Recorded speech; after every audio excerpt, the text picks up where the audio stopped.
Hai, Assalamualaikum warahmatullahi ta'ala wabarakatuh. Halo, selamat sore teman-teman semua. Kenalin, nama saya Chani Gia Syaralazi dari kelas A2 PGSD 2021. Hari ini kita bakal sharing tentang manajemen berbasis sekolah. Masih banyak kan dari teman-teman semua yang memang kayaknya butuh deh pengetahuan lebih tentang manajemen berbasis sekolah. Mungkin di sini saya akan sedikit sharing dengan apa yang saya tahu tentang manajemen berbasis sekolah. Teman-teman, apa sih manajemen berbasis sekolah itu? Ternyata manajemen berbasis sekolah adalah sebuah pendekatan manajemen pendidikan yang melibatkan partisipasi semua aspek atau semua stakeholder ya, termasuk guru, kepala sekolah, orang tua, dan siswa. Tujuannya adalah untuk meningkatkan efektivitas dan efisiensi sekolah serta kualitas pembelajaran. Lalu Kang Gege, komponen utamanya tuh apa sih sebenarnya? Nah, komponen utamanya tuh adalah untuk pengambilan keputusan kolaboratif, melibatkan semua pihak dalam proses pengambilan keputusan untuk mencapai konsensus ya, atau mencapai tujuannya. Lalu selepas dari itu, komponen utama selanjutnya adalah perencanaan strategis. Perencanaan strategis ini adalah merumuskan secara jangka panjang untuk mencapai tujuan pendidikan yang memang kita tuju. Yang terakhir, ada pengelolaan sumber daya manusia atau SDM-nya ya.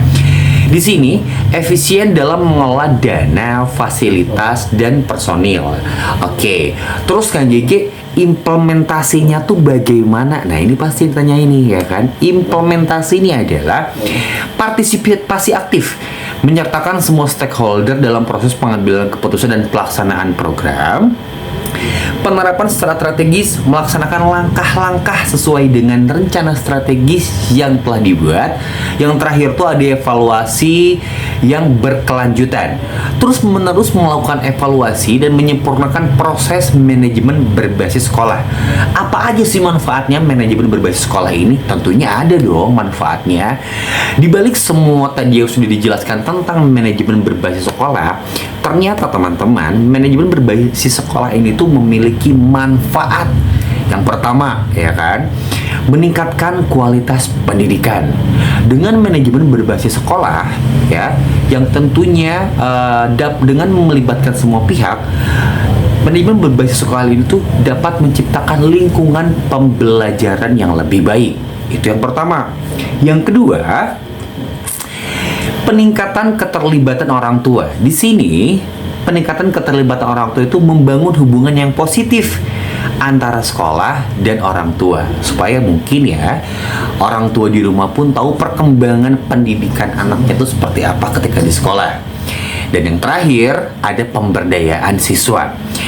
Di sini, pemberdayaan siswa ini memberikan siswa peran yang sangat lebih aktif dalam pengelolaan pembelajaran. Jadi siswa pun tidak hanya belajar aja, tapi diikutsertakan nih, ya, diikutsertakan dalam contoh ada proyek apa, siswa pun dilibatkan gitu. Ada konsep apa. Bukan dalam pembentukan konsepnya ya, tapi ketika memang aktivasinya gitu lah. Mengaktifasinya pun siswa pun diajak gitu ya.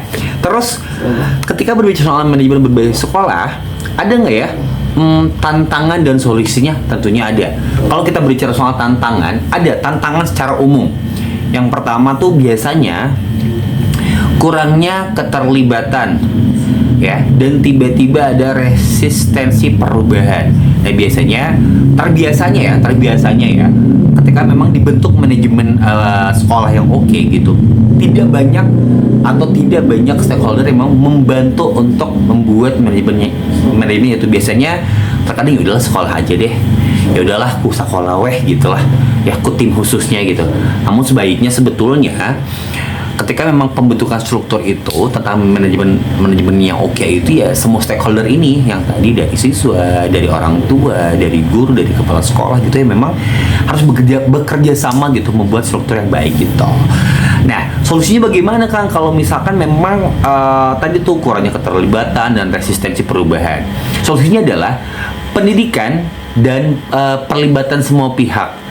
Jadi memang harus melibatkan banyak pihak. Yang kedua tuh harus komunikasinya terbuka, harus mau berkomunikasi dengan seluruh aspeknya, jangan tertutup. Menurutku ya, masih banyak beberapa sekolah lah ya memang tidak melakukan komunikasi yang terbuka gitu, tidak mencoba berkomunikasi dengan segala aspek, ya mungkin dengan orang tua atau dengan guru-guru lama atau guru-guru baru gitu kan ya, atau dengan kepala sekolah gitu ya. Maksudnya agar semua tercipta dengan tujuan yang baik, mencapai tujuan yang oke, mencobalah untuk apa ya, membuka komunikasi dengan baik gitu. Jadi teman-teman, manajemen berbasis sekolah ini adalah pendekatan inklusif yang memungkinkan kemajuan pendidikan melalui kolaborasi yang aktif dari semua pihak yang terlibat. Dengan penerapan yang tepat, sekolah itu dapat mencapai tujuan pendidikan yang lebih baik dan lebih berkelanjutan. Itu sih kalau kita berbicara soal manajemen berbasis sekolah. Thank you banget udah bergabung, thank you banget sudah mau mendengarkan penjelasan atau sharing season tentang manajemen berbasis sekolah. Saya Chanigia Syaralezi dari kelas A2 PGSD 2021. Undur pamit. Wassalamualaikum warahmatullahi taala wabarakatuh.